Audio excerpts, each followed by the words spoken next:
Learning walks at Washington Middle School promote teacher collaboration, focus on improving student outcomes, and share best instructional strategies with non-evaluative feedback based on a school-wide problem of practice. The Learning Walk begins with a meeting to discuss norms, guidelines, and the debriefing process.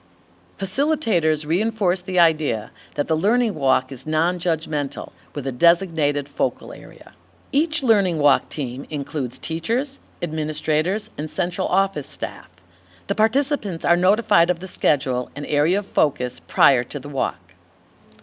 Throughout the Learning Walk, each member of the team gathers evidence regarding the school's area of focus. An average of 10 minutes is spent in each classroom. After leaving the classroom, the debriefing process occurs.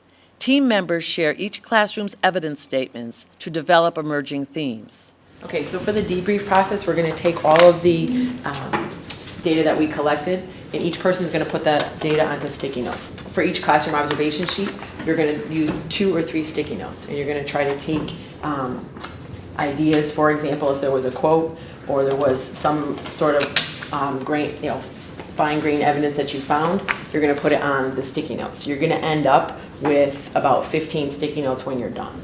Then we're going to meet within our small groups, so Team A and Team B on each side here, and we're going to try to organize them by trends or by concepts. If Denise saw something, I saw something, and that had to do with students working in pairs, then we would all group that into one area. So we're going to try to group those trends, and we're going to try to remember to bring all this back to our question: what is the nature of student tasks that elicit higher level thinking? So when we're writing down our evidence on the sticky notes, we want to think of that as we work on this. Okay. So it's teacher feedback? Teacher feedback. All right, so you're stating that the teacher provided students with a rubric to assess their work. Once we get them all grouped in our 2 small groups, we're going to come back whole group, and we're going to answer these 4 questions.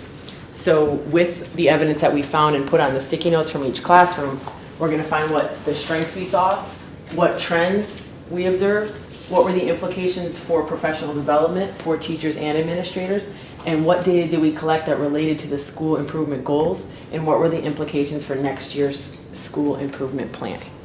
Themes are identified and feedback is disseminated to all staff members in a timely manner. Professional development is encouraged to promote growth in the school-wide problem of practice.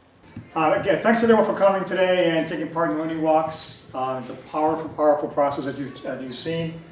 Again, we're moving towards providing our own PD in school now by looking at our own strengths, our own trends that we see in classrooms, and figuring out what we can do, what kind of professional development we can offer our staff in-house.